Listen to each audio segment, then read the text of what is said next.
NEET का paper leak हो जा रहा है, सरकार क्या कर रही है?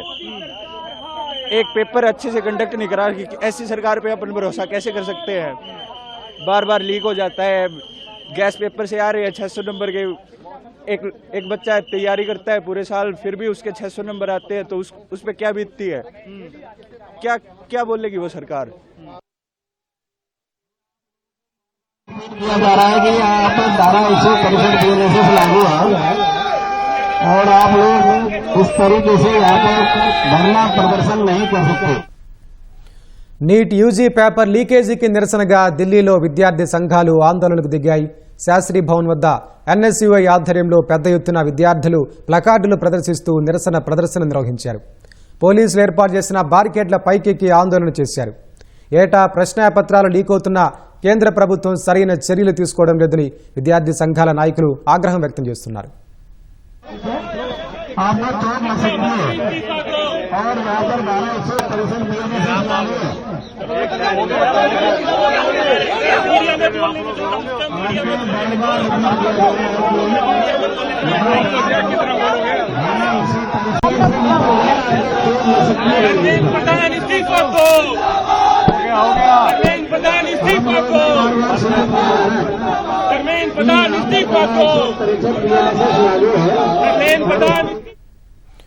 నీట్ రద్దుపై మరింత సమాచారం మా ప్రతినిధి రమ్య అడిగి తెలుసుకుందాం. రమ్య, చెప్పండి, నీట్ యూజీ పరీక్ష రద్దుపై మీ వద్ద ఉన్న వివరాలేంటి?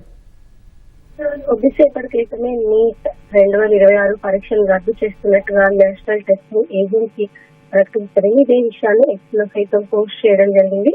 అయితే ఈ సంవత్సరం రాజస్థాన్ లో ఏదైతే పరీక్షా పత్రం ఈ నేషనల్ టెస్టింగ్ ఏజెన్సీ నిర్వహించినటువంటి నీట్ యూజీ పరీక్షా పత్రంలోనూ అందులో కెమిస్ట్రీ విభాగానికి సంబంధించినటువంటి పేపర్ ఏదైతే ఉందో దాంట్లో దాదాపుగా 120 ప్రశ్నలు, అంటే దాదాపు 600 మార్కులకు సంబంధించినటువంటి ప్రశ్నాపత్రం, దానికి పోలిన లాంటి ప్రశ్నాపత్రమే సర్క్యులేట్ అయింది 45 గంటల ముందు, అంటే 48 గంటల ముందే ఈ ప్రశ్నాపత్రం అనేక మంది దగ్గరికి వచ్చింది అన్న విమర్శల నేపథ్యంలోనే 2 రోజుల క్రితం ఎన్టీఏ దీనికి సంబంధించి ఒక వివరణ సైతం ఇవ్వడం జరిగింది. తల్లిదండ్రులు, విద్యార్థులు ఎలాంటి ఆందోళన చెందాల్సిన అవసరం లేదు అని చెప్పేసి పరీక్షని తాము అత్యంత ఖచ్చితత్వంతో ఎలాంటి పేపర్ లీకేజ్ కి ఆస్కారం లేకుండా నిర్వహించాము అని చెప్పి అయితే దీనిపైన విచారణ సైతం చేస్తాము అని చెప్పేసి ఎన్టీఏ పెట్టడం జరిగింది. తాజాగా కేంద్ర ప్రభుత్వం సైతం దీన్ని సిబిఐ విచారణకు ఆదేశిస్తూ ఉత్తర్వులు జారీ చేసిన ఎన్టీఏ పరీక్ష 2026 రద్దు చేస్తున్నట్టుగా కూడా ప్రకటించారు. అయితే ఈ ఏడాది తెలంగాణ రాష్ట్రం నుంచి దాదాపు 70,000 మంది పైగా విద్యార్థులు, అటు ఆంధ్రప్రదేశ్ నుంచి 45,000 మంది పైగా విద్యార్థులు ఈ సంవత్సరం నీట్ పరీక్షకు హాజరవడం జరిగింది. తెలంగాణ విషయానికి వచ్చినట్లయితే కనుక మొత్తం 24 పట్టణాల్లో 199 కేంద్రాల్లో ఈ నీట్ పరీక్ష నిర్వహించారు. అయితే మొత్తం దేశవ్యాప్తంగా చూస్తే 22 లక్షల మందికి పైగా విద్యార్థులు నీట్ యూజీ పరీక్షకు హాజరయ్యారు. వివిధ అంటే వివిధ కళాశాలలో మెడిసిన్ కోర్స్ ఎంబీబీఎస్ లో జాయిన్ అయ్యేందుకు కూడా ఈ 22 లక్షల మంది ఆస్పిరెంట్స్ పరీక్షకు హాజరవడం జరిగింది. అయితే ఇలాంటి సమయంలో ఒక పరీక్ష పత్రం లీక్ అయిందన్న వార్తలు వాళ్ళని తీవ్ర ఒత్తిడికి లోను చేస్తాయని చెప్పి కూడా విద్యార్థి సంఘాలు సైతం ఆరోపిస్తూ ఉన్నాయి.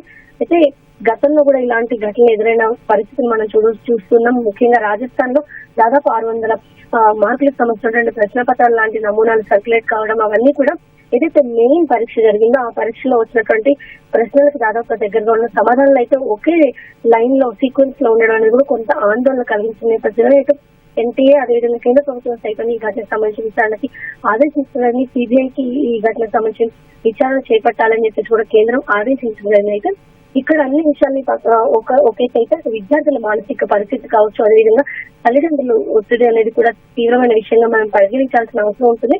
ఎందుకంటే విద్యార్థులంతా కూడా అటు ఇంటర్మీడియట్ పూర్తవడం, అదేవిధంగా లాంగ్ టర్మ్ కోచింగ్ తీసుకుంటారు. అటు ఇంటర్ తో పాటుగా ఎట్ ఏ టైం నీట్ కూడా కోచింగ్ తీసుకునే పరిస్థితి ఉంటుంది. వారంతా కూడా దాదాపు 2-3 ఏళ్ల నుంచి ఒక క్రమ పద్ధతిలో దీనికి సంబంధించి పరీక్షకి హాజరయ్యేందుకు ఎంతో డిసిప్లిన్ గా ప్రిపేర్ అవుతూ ఉంటారు. అయితే ఒకసారి ఈ నెల 3వ తారీఖు ఏదైతే పరీక్ష జరిగిందో ఒకసారి పరీక్ష పూర్తయింది అంటే విద్యార్థులు ఒకలాంటి రిలాక్సేషన్ మోడ్ వస్తుంది. ఎవరైతే కష్టపడి పరీక్షకు ప్రిపేర్ అయ్యి ఉంటారో వాళ్ళంతా కూడా కొంత మానసికంగా కొంచెం రిలాక్స్ అవ్వడం, వారి తల్లిదండ్రులు సైతం ఈ విషయాన్ని ఇంకా పరీక్ష పూర్తయింది కాబట్టి కొంత రిలాక్స్ గా ఉందాము అనేటువంటి ధోరణి కూడా కనిపిస్తుంది. ఇప్పుడు పరీక్షా పత్రం లీక్ అయిందన్న వార్తల నేపథ్యంలో పరీక్షను రద్దు చేసి త్వరలో మరోమారు పరీక్షలు నిర్వహిస్తాము అని చెప్పేసి ఎన్టీఏ ఏదైతే ప్రకటించిందో, అయితే దీనికి మరోమారు ఫీజు చెల్లించాల్సిన అవసరం లేదు అని చెప్పేసి ఇప్పుడు అడ్మిట్ కార్డులకు వీటికి సంబంధించినటువంటి వివరాలు, అదేవిధంగా పరీక్షని ఎప్పుడు నిర్వహిస్తామన్న వివరాలను కూడా త్వరలోనే ప్రకటిస్తాము అని చెప్పి ఎన్టీఏ స్పష్టం చేసినప్పటికీ కూడా మరోమారు పరీక్షకి ప్రిపేర్ అవ్వడం అనేది విద్యార్థులకు నిజంగా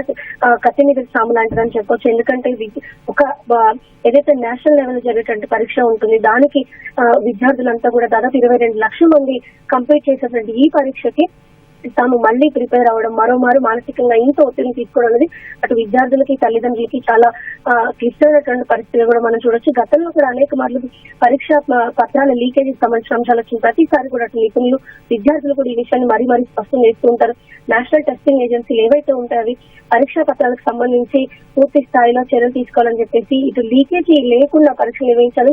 ప్రతి ఏటా కూడా ఇలాంటి ఘటనలు జరగకుండా ఉండాలని చెప్పేసి నిపుణులు చెప్తున్నప్పటికీ విద్యార్థులు కూడా దీనికి సంబంధించి అనేక మార్లు ఆందోళన వ్యక్తం చేసినా తరచూ ఇలాంటి ఘటనలు వెలుగు చూస్తున్నాం అనేది నిజంగా ఈ నేషనల్ ఏజెన్సీస్ ఏవైతే పరీక్షలు నిర్వహిస్తున్నాయో వాటి యొక్క భద్రత కావచ్చు, వాటి యొక్క సమగ్రత కొంత ఇంటిగ్రిటీకి కూడా ఇది ప్రశ్నార్థకంగా మారుతున్నటువంటి పరిస్థితులు అయితే తరచూ ఇలాంటి ఘటనలు ఎదురుకాకుండా ఉండేది పూర్తి స్థాయిలో చర్యలు తీసుకోవాల్సిన అవసరం కూడా మనకి ఇక్కడ క్షుణ్ణంగా కనిపిస్తుంది. మరోమారు ఇటు తెలుగు రాష్ట్రాల నుంచి దాదాపు 1,00,000 మంది విద్యార్థులు ఇంకోసారి పరీక్ష రాయాల్సింటే ఇది అటు మానసికంగానే కాదు ఆర్థికంగా కూడా ప్రభుత్వాలపైన భారం పడబోతుంది. ఎందుకంటే ఇన్ని టెస్టింగ్ సెంటర్స్ కేవలం తెలంగాణలో దాదాపు 200 పరీక్షా కేంద్రాలు, అటు ఆంధ్రప్రదేశ్ ఇతర రాష్ట్రాల్లో కూడా ఇన్ని పరీక్షా కేంద్రాలు, మళ్ళీ ఇంతమంది అధ్యాపకులు ఈ యొక్క ఎవరైతే మానిటరింగ్ ఉంటారో వీళ్ళందరినీ కూడా మళ్ళీ ఏర్పాటు చేయడం, మరోమారు పరీక్షలను నిర్వహించడం, ప్రశ్న పత్రాలను తయారు చేయడం, ఇదంతా కూడా చాలా క్లిష్టమైన పరిస్థితి. మరోమారు తలెత్తకుండా ఉండేలా విజ్ఞాన చర్యలు తీసుకోవాలని చెప్పేసి అటు ఇప్పుడు ఏదైతే పరీక్షా పత్రాలు లీక్ అయ్యో వీటికి సంబంధించి సమగ్రంగా విచారణ జరపాలి అని చెప్పేసి అటు నిపుణుల నుంచి అదేవిధంగా విద్యార్థుల నుంచి కూడా ఒక రకమైనటువంటి ఆందోళన వ్యక్తమవుతుంది. దీనిపైన సమగ్ర విచారణ జరపాలని కూడా వాళ్ళు కోరుతున్నటువంటి పరిస్థితి నెలకొంది.